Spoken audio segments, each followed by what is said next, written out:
Welcome back to the Manage to Win podcast. We've got a good guest today, Jim Saliba. He's a coach, trainer. He has his Triple E structure to help clients get unstuck. We have a good conversation. I actually came away with a takeaway on this one. Hope you enjoy it. Before we go there, please remember our sponsor, Habitly.com. All of us have habits we need to correct or improve, or maybe they're strengths we want to get stronger. Maybe they're weaknesses we need to address to help us work better, more effectively with others. Check it out, Habitly.com, 7 days free. You can't go wrong.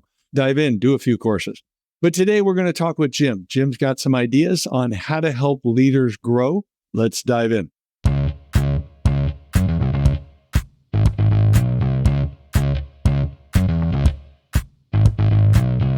Jim, you have been known to say our internal story predicts leadership capacity. What exactly does that mean? That is a great question. There are many stories that go on in our head. Our voice has been with us since the day we were born and there every day since, so it's the voice we listen to the most. The problem is our voice often gives us self-sabotaging stories, why we can't do things, why we can't accomplish it. Oh, I've done that before. I divide it into the 4 fears of leadership, and those things create stories that stop us from moving forward and actually limit our potential as leaders. Wow, I heard one guy once call that the negativity committee in our brain, and yep. So it's built on a lot of fear. It's built on some different mistakes. And so talk to me more about this. How does this drive us? Where does it come from? That type of thing.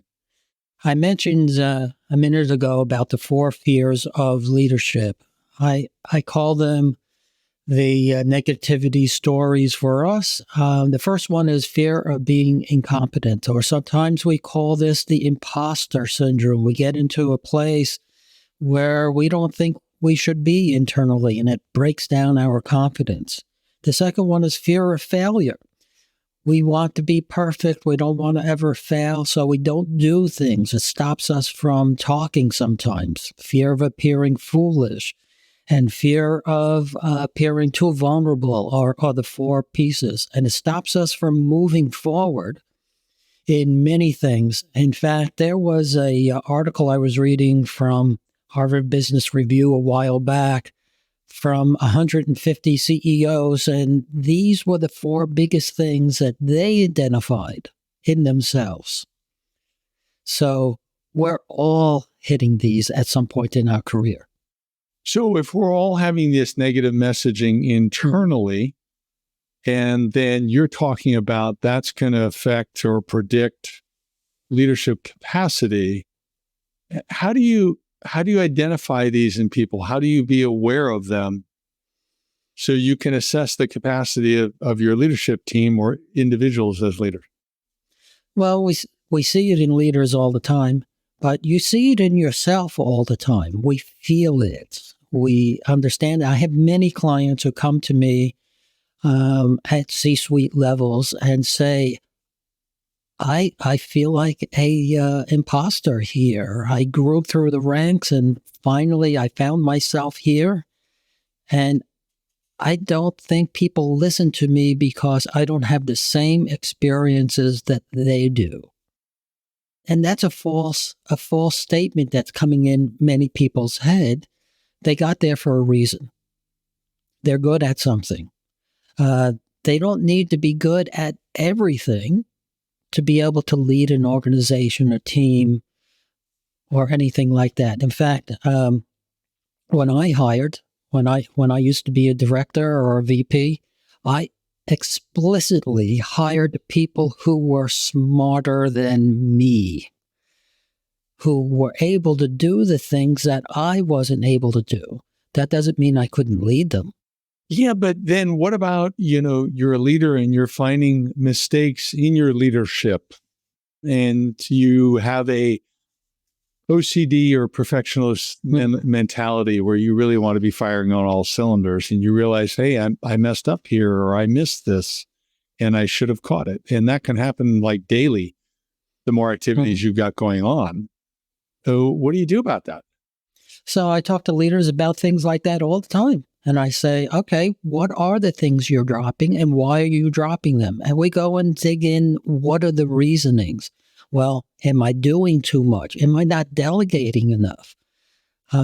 Many times leaders, I have one leader who actually had the attitude of, I got here because I know what I'm doing. And I'm the only one that can do it. So I need to do everything myself, and had a whole team that they were busy, but he wasn't delegating well to them.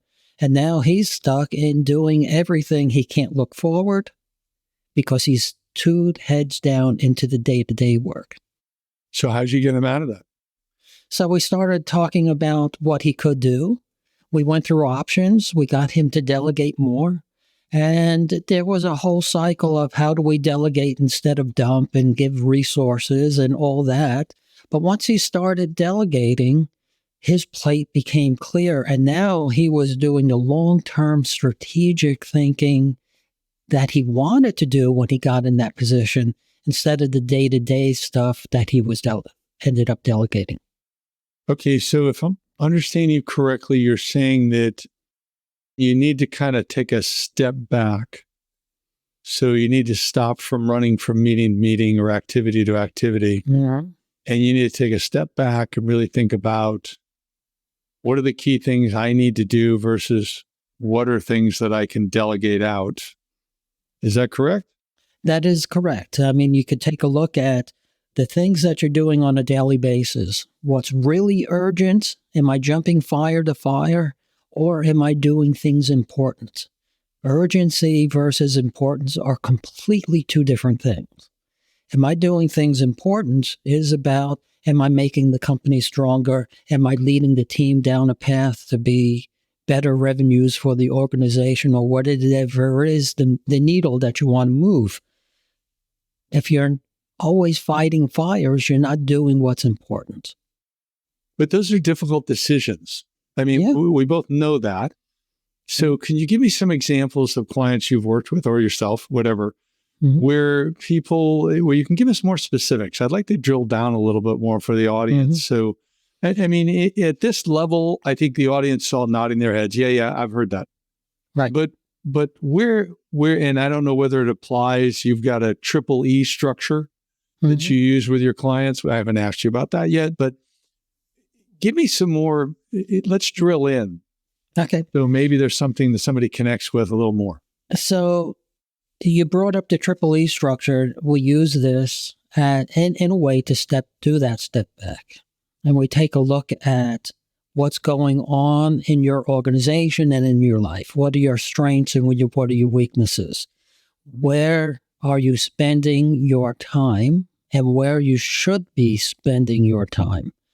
I do have a CEO that I coach, and she spends most of her time telling her staff what they need to do. And I've heard this from many people. I spend more time telling my leadership team what to do because there are a glorified set of managers, somebody told me. And they're waiting for me to tell them what to do rather than them taking ownership of the pieces that they need. So we sat down and I had this CEO kind of come up with a grid, list of names down one side, the attributes that she felt were needed by the team to be able to be the orchestra that she wanted. People that played off each other, knew what they were doing, and made music together. And we went through that and started looking down then saying, okay, where are the people meeting these attributes and where they're not? If you wanted this orchestra in a year, would they make it or not make it? Do I need to replace people? Do I need to coach people? So we started putting that together, and that data helped us put together a plan of how to move forward and get the up-leveling her team, or what she called an orchestra. Okay. And what is the triple E structure? So the triple E structure is how I coach. So I start with the first phase, which we look at what's going on. As I said, where are your strengths and weaknesses? How do you engage in your environment? And that's all data of where we are now.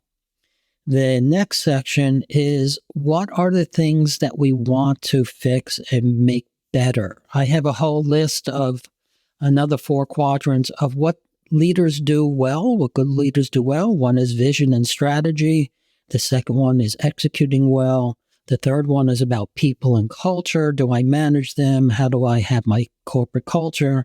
And the fourth quadrant is about executive presence. And when we put all those things together, leaders can make amazing things happen. So we look at the 4 quadrants and we start picking up what are the different things that we want to grow, and we start making a plan. I do a 30, 60, 90-day plan. We've seen many of them out there, and I have a swim lane for each of these quadrants. Now we start filling in these of what I need to grow, what experiments I need to do, and as we start executing them, which is the third part of the triple E, is what am I learning from these? And every 30 days, I look at it and I say, I got this done. I learned this. Now I have new data. How does that affect the next 30 days? I may need to make some changes. And when I'm done with this, I do the whole thing all over again.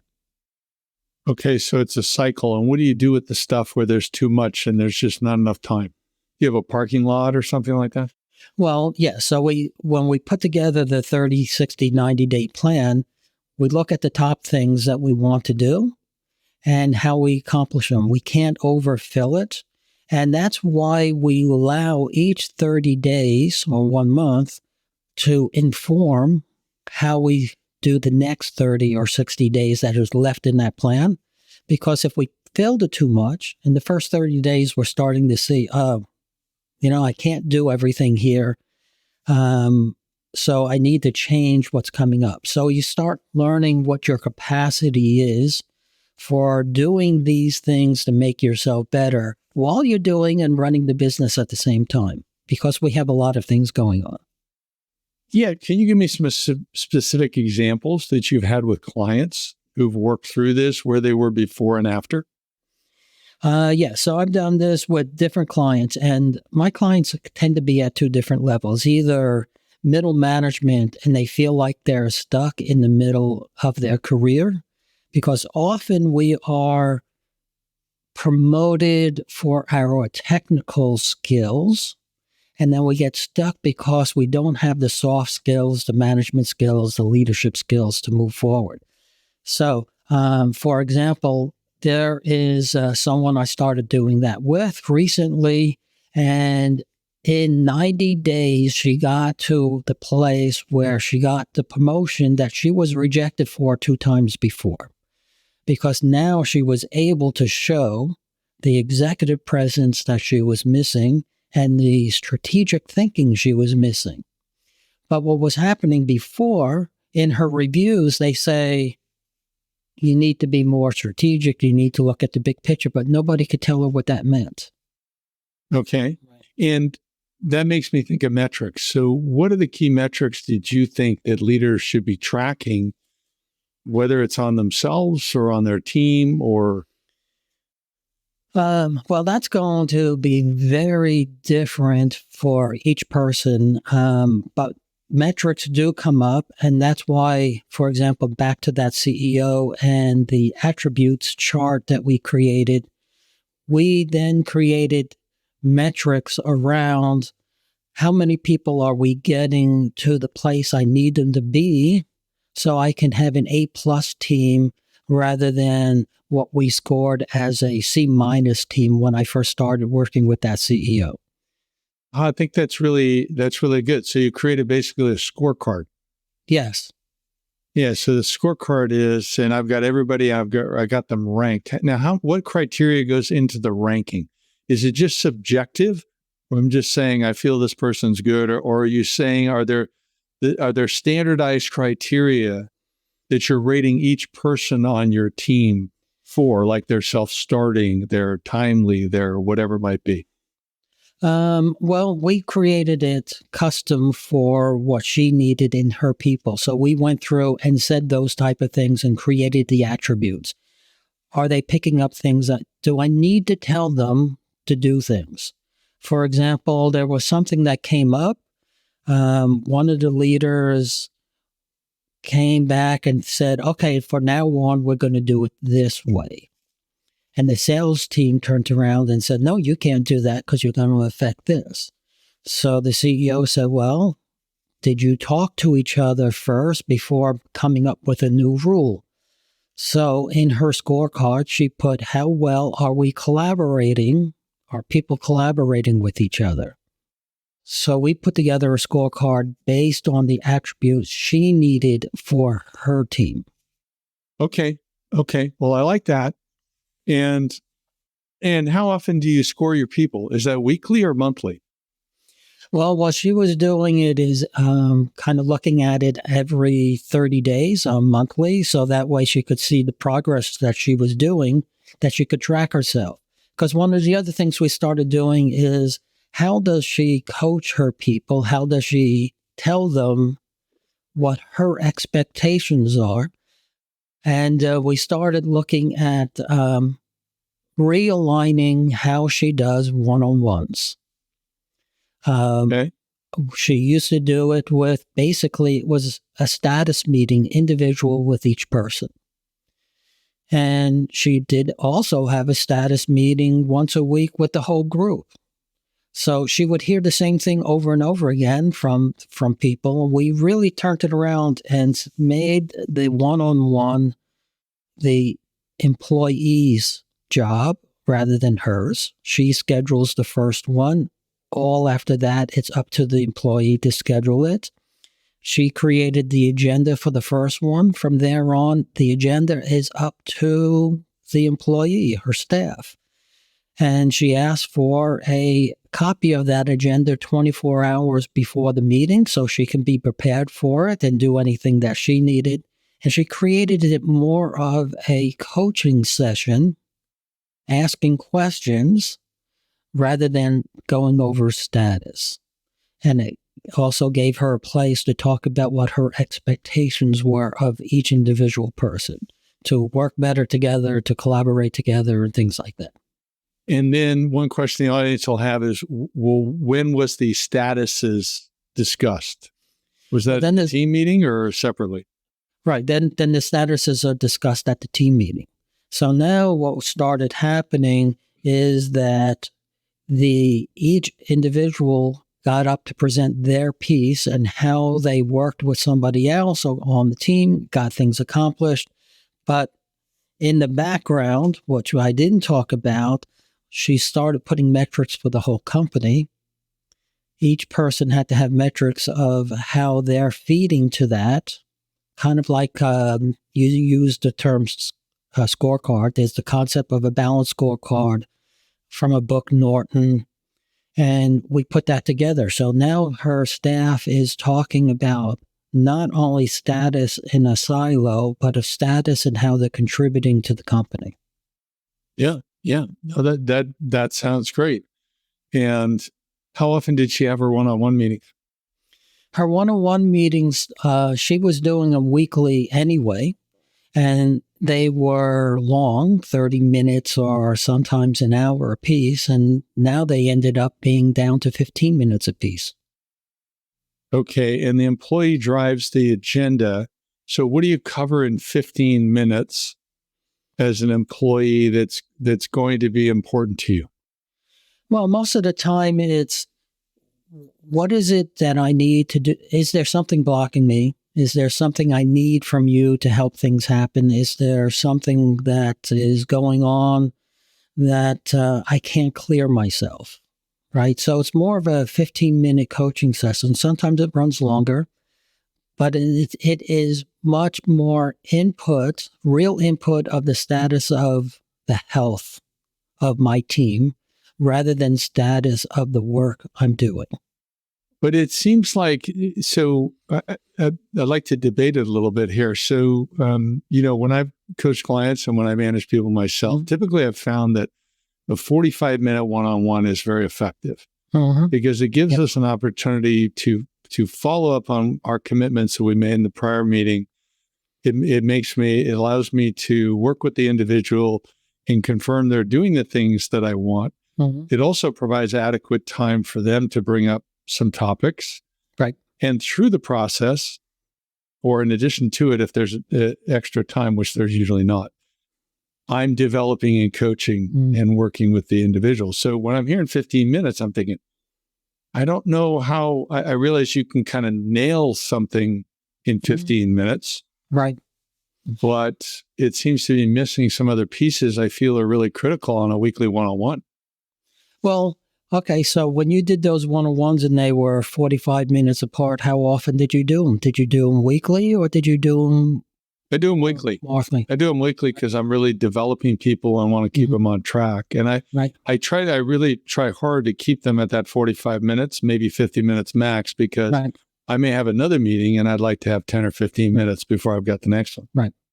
So in the beginning, I did say we got down to 15 minutes, but it took a long time to get there. I didn't talk about the journey. It took time for us to do that coaching and get it down. And then she got her meetings down to a succinct 15 to 20 minutes and got that done. And of course, if they needed more time, they would book it. But it was up to the employee to say, I need this. She was trying to get them to be more self-aware of their self-development. And this way, pushing it onto the employee to understand what their needs are. Okay. And that, I mean, there can be different approaches. I'm not saying it's, my way or the highway type of thing. And speaking of leaders, and you deal with leaders who are struggling, what's your opinion that's the most common reasons that leaders might fail? Well, we talked about fear, and that's a big thing that holds them back. The second thing is they try to do everything themselves instead of using their team. And the third thing is building a team that they can actually rely on, depend on, and actually delegate to and get things done. Yeah, I think that's a big one, the building of the team. So that involves how you're hiring. I call it 4 management disciplines, but then it goes on the management piece, which you're really talking about. And then you're also talking about the development piece and steps you take to retain them. So how do you build that team? What specifically are you talking about? Okay. Well, each situation is very different, and I don't use and believe in a single formula because everybody is different. But it is assessing where we are now and where we need to be. It's like building a bridge. I have to know what the land looks like on both sides, and then evaluate what kind of bridge am I building? Am I building a footbridge to go across? Do I need cars to go across? What's the flow?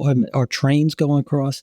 So we need to understand the environment that this is going to happen and understand where my team is now, where I need them to be. And then, for example, in this one place, how we figured out where they needed to be was this grid that we use for the individual people. Now we can decide what are the needs of my individual people, how much coaching they need. It also allowed her to make decisions of, this person's really not up to my expectations. They're good, but maybe they're a director and they're not ready to be at the level I need them to be at. So now I need to understand my hiring and changing of the team. So it's always looking at where I am now, where do I want to be, and we start building the steps to get there. And then how do you address failure or at least major mistakes?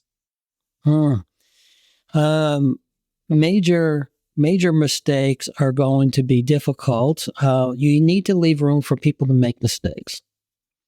We don't grow without that. At the same time, you're checking in with them once a week. So you should be able to see and track what's going on before the mistake becomes too large. Easier said than done.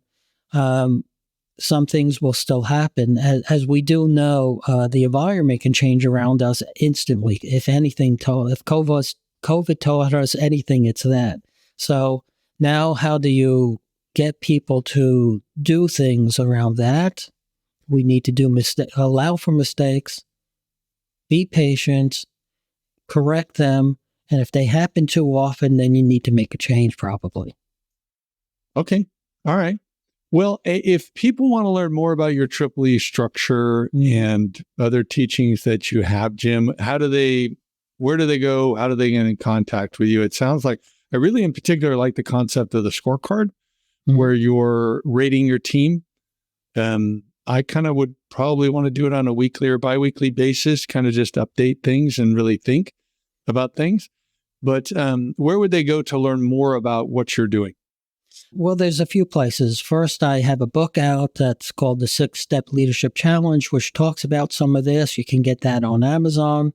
I have a website, jamessaliba.com, where you can get a hold of me. And of course, I'm on LinkedIn, and I usually respond to that within about 24 hours. Fabulous. Well, thank you so much for being on the show. I really appreciate it. Thank you very much. I enjoyed it. Thanks for joining us. Hope you appreciated the podcast, enjoyed what Jim had to say. If you have any comments or ratings, leave them there for us. Send us the comments, subscribe, forward this to someone else. That all would be great. Remember our sponsor, Habitly.com, and stay tuned. We've got more great leaders coming, but bye for now.